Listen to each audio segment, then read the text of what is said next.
আল্লাহর কাছে চাওয়ার মতো চাইলে অবশ্যই আল্লাহ তার বান্দাকে খালি হাতে ফিরিয়ে দেন না।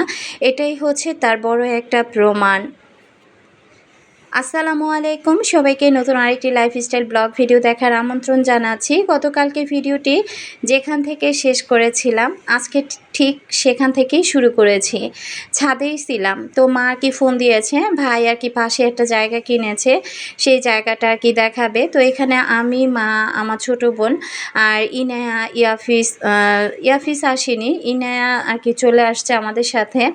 তো ভাই আর কি দেখাচ্ছিল চারপাশে টিন দিয়ে এই যে বাউন্ডারি করে রেখেছে।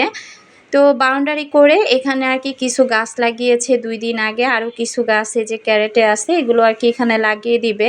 তো ভাই আর কি সেটাই বলতেছিলাম। তো জায়গাটা কিন্তু মাশাল্লাহ বিশাল বড়। তো ভাইকে বললাম যে বিল্ডিংয়ের কাজ শুরু করে দেন। তো ভাই আর কি বলতেছে সামনে আরও জায়গা আছে আপা, ওটাও আবার কেনার ইচ্ছা আছে, যদি আল্লাহ কিনতে দেয় তাহলে ইনশাল্লাহ কিনবো। তো পাশাপাশি কিন্তু অলরেডি সে 3টা বাড়ির মালিক। তো ঢাকাও কিন্তু তার একটা বাড়ি আছে। তো যাই হোক, যখন ছোট সময়ে একসাথে আমরা ছিলাম, কখনো কল্পনাও করতে পারিনি যে আমার এই ভাইটাকে আল্লাহ তাআলা এত এত দিবেন। তবে ওই যে বলে না যে আল্লাহর কাছে যদি চাওয়ার মতো চাওয়া যায় তাহলে আল্লাহ কিন্তু খালি হাতে তার বান্দাকে কখনো ফিরিয়ে দেন না। এটাই হচ্ছে তার একদম চক্ষু সুলভ একটা প্রমাণ। তো আমি দেখলাম যে এই মানুষটা জীবনে যত পরিশ্রম করেছে তার প্রতিদান কিন্তু সে পেয়েছে। সৎ পথে রয়েছে, আল্লাহকে ভয় করেছে। তো ভাই কিন্তু অনেকগুলো উমরা হজও করেছে, বড় হজও করেছে। তার সাথে তার বাবা, তারপরে তার স্ত্রী, তারপর তার বোনকেও কিন্তু সে হজ করিয়েছে। তো যাই হোক, আসলে মানুষের মন মানসিকতা যদি ভালো হয় না, তাহলে আল্লাহ তাআলা দিতে কিন্তু দেরি করেন না। তো এই দিক থেকে দেখেন, এটা ছিল ভাইয়ের আর কি বাড়ির নিচের ফ্ল্যাট।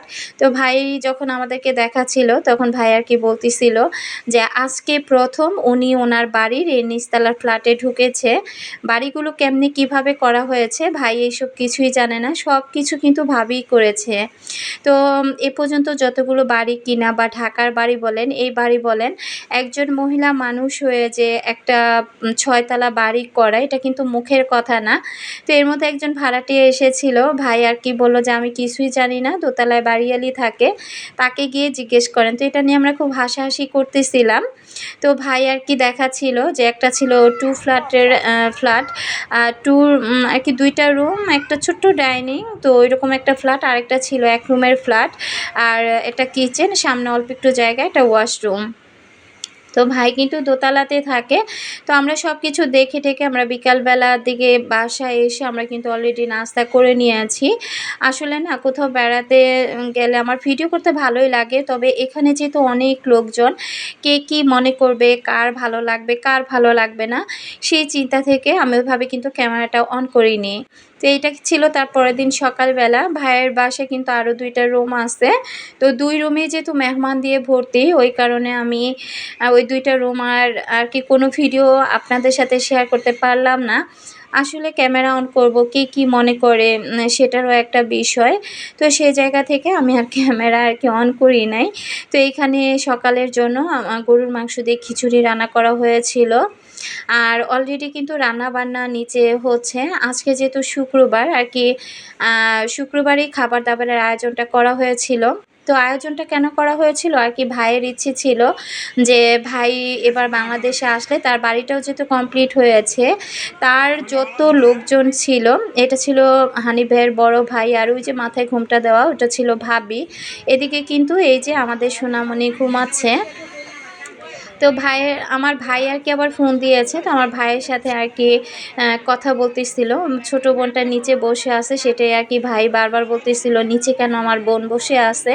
তো আমরা আর কি বলতেছিলাম বাড়িটা নিজেরই, ভাইয়ের বাড়ি আর বোনের বাড়ি একই কথা, নিচে আর উপরে বলে কোনো কথা নাই। তো এর মধ্যে কিন্তু দুপুরের খাবার-দাবারের আয়োজন করা হয়েছে। এই তো সবাই কিন্তু অলরেডি খাবার খেতে চলে আসছে। তো যে কথাটা বলতেছিলাম, ভাইয়ের ইচ্ছে ছিল যে তার বাড়িটা কমপ্লিট হওয়ার পর সে বাংলাদেশে আসার পর তার আত্মীয়স্বজন, বন্ধু-বান্ধব যে যেখানে আছে সবাইকে একসাথে করে আর কি সে একটা খাবারের আয়োজন করবে। তো সেটাই আর কি ভাই করেছে। তো এখানে কিন্তু ভাইয়ের সব আত্মীয়-স্বজন, বোন, ভাই তাদের ফ্যামিলির লোকজন দেখা যায় বা তাদের বেয়াই ওই যে কিন্তু ভাবি সালোয়ার কামিজ পরা, ভাই ওই যে জুব্বা পরা সাদা, মাথায় টুপি পরা দাঁড়িয়ে আছে। এটা ছিল ভাইয়ের বাবা। তো আঙ্কেলও কিন্তু অনেক পরিশ্রম করছে গতকাল থেকে।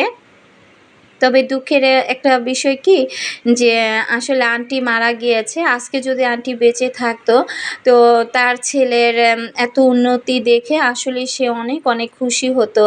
তো আমরা সন্তানরা যখন বড় হয় না তখন সবার আগে কিন্তু মায়ের কথাই আগে মনে করে।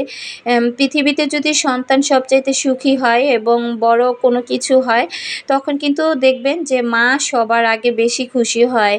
তো যাই হোক আসলে আন্টির কথা মনে পড়াতে আমার অনেকটা খারাপ লাগলো।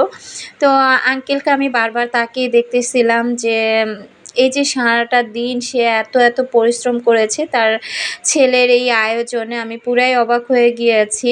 তো আঙ্কেলকে আমি যখন দেখেছিলাম তখন আঙ্কেল অনেক, অনেক আরকি কি বলবো বয়স কম ছিল। তো অনেক বছর পর আমি আঙ্কেলের সাথে আরকি দেখা হলো, কথা হলো। খুবই আরকি ঠান্ডা হয়ে গিয়েছে মানুষটা। তো যাই হোক ছেলের বাড়ির ছেলের মেহমানের আয়োজনে সেও খুব খুশি। সবাইকে একদম নিজের হাতে করে আরকি সবকিছু পরিবেশন করে দিচ্ছিল। তো এখানেই তো আমি খেতে বসে গিয়েছি। আমি, ইয়াফিস আর আমার ছোট বোন। তো আমরা ৩ জনই আরকি এখানে খেতে বসছি। তো এই সময়টাতে আমি জবা জুঁইকে সত্যি খুব মিস করতেছিলাম। বারবার বলতেছিলাম মেয়েরা আসলো না। আসলে আমরা কিন্তু অনেক আনন্দ ফুর্তি করে সময় কাটিয়েছি। তো এত, এত মানুষের ভিডিও করতেও না লজ্জা লাগে। তো আমার ভাইয়ের বউ পরে এসে আরকি ও খাবে। তো আসলে ছাদটা একটু ছোট হওয়ার কারণে জায়গার অভাব পড়েছে। আবার অনেক মানুষ কিন্তু অলরেডি বাসায় বসেই খেয়ে নিয়েছে। তো একদম রাতে আর কোনো ভিডিও করি নাই। তো এটা ছিল তার পরের দিন সকালবেলা। আমরা শনিবার দিন অনেক ভোরে আরকি রওনা দিব। তো এখন বাজে প্রায় ৬টার মতো। সবাই ঘুমাচ্ছে। তো আমরা বের হয়ে যাব। মা হানিফ ভাইয়ের কাছে আরকি গিয়েছে ডাক দেওয়ার জন্য। সে আসলে